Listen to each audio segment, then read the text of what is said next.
Greetings from Boston. This is another edition of Boston Lanka News, bringing you news, views and entertainment from Boston and USA.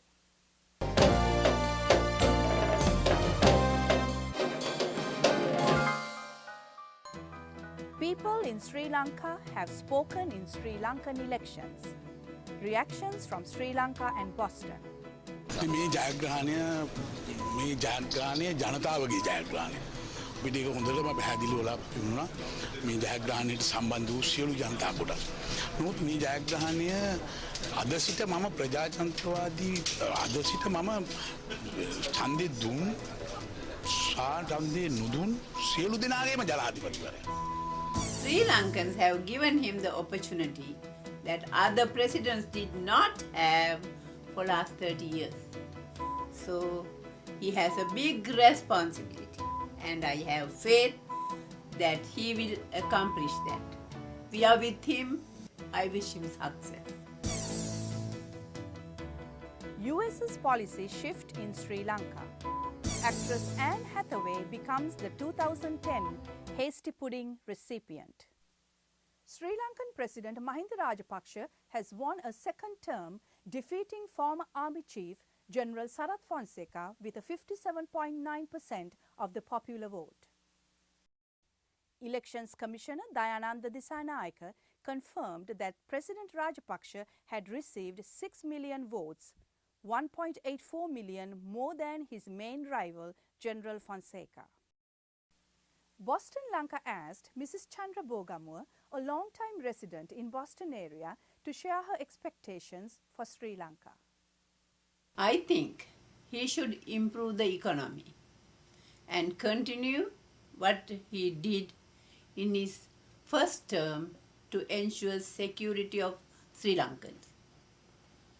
Furthermore, I hope he and his team will take steps towards improving relationship with the international community, because unfortunately terrorist propaganda led people to believe negative things about our country.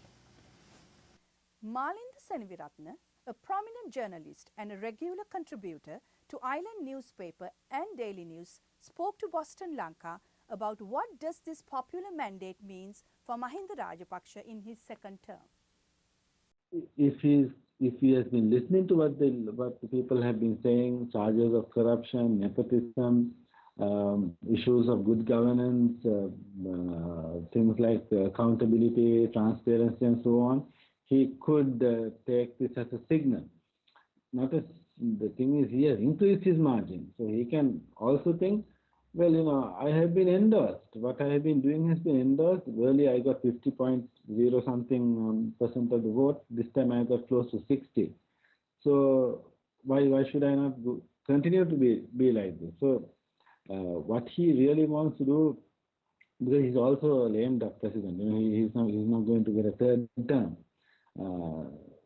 So there can be a bit of arrogance that can creep into him, but then he can also try to think of it in these terms: in what kind of legacy am I leaving? How do I want history to remember me? And try to correct some of the glaring faults in our institutional structure. Whether he will do that or we don't know. Right? I'm hopeful that he could actually use this moment and the momentum to go into the business of constitutional reform to ensure that all the flaws of the 78 Constitution are corrected. Malinda, what do you think the role General Sarath Fonseca can play in the future Sri Lankan politics? Or is there a role for him? After all, he received close to 40% of the total votes polled. See, he is a person who has polled, who for one moment in history, one moment in time, he had 4 million people standing with him. That is a very significant number. That is 40% of all the votes of people who voted. But it was valid for that moment. Whether what he wants to do with that is up to him. If he decides to stay in politics, play a role, then of course, as a person who enjoyed that kind of support, who had that many people rallying around him against the Rajapaksa regime, he can play a role. One area where Rajapaksa has been criticized for lack of progress is political reconciliation with the Tamil ethnic minority since the war's end. Boston Lanka contacted Mr. Sridharan Thiampalam to find out his views. I have been always advocating that at the moment the Sri Lankan constitution has 13th amendment as part of the constitution. I want the government to implement unilaterally the 13th amendment, giving powers to the Tamil people to do their daily work and rule themselves. I want the government to implement the 13th amendment. Then I spoke to the president about it, and I told him that it's being introduced by the UNP, and now you are in the government, and he said he definitely implement the 13th amendment after this presidential election. So I hope the president will unilaterally implement as a first step the 13th amendment, giving powers to the Tamil people.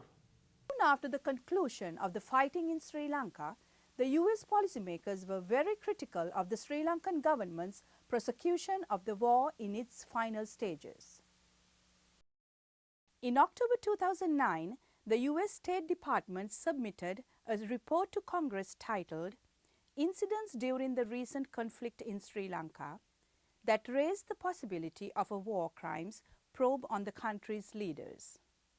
Then, in December 2009, the Senate's Foreign Relations Committee released another report titled Sri Lanka, Recharting US Strategy After the War, which seems to change the tone completely, adopting a more conciliatory approach and calling for broader engagement in Sri Lanka.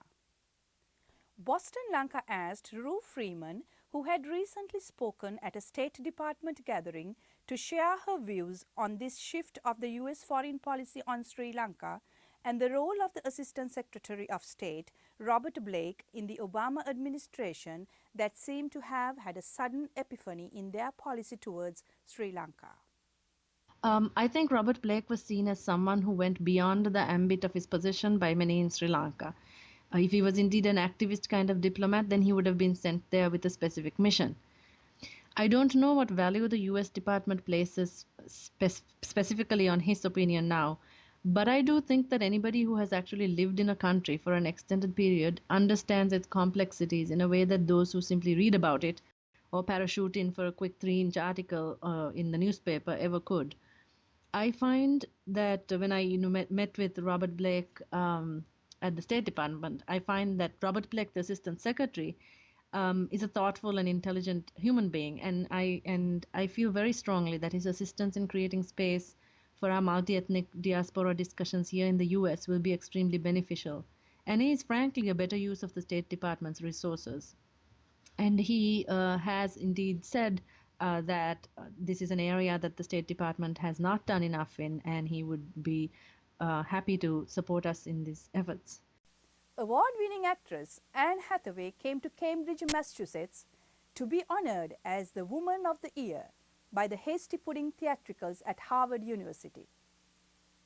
Harvard, of course. Yeah. Oh, okay, fine. Raindrops on roses and whiskers on kids. Anne Hathaway was honored for making a lasting and impressive contribution to the world of entertainment. Harvard students took Anne Hathaway in a parade prior to the presentation. That concludes our news edition this week. We meet you next week with another news edition of news, views, and entertainment from Boston and USA. Till then, goodbye.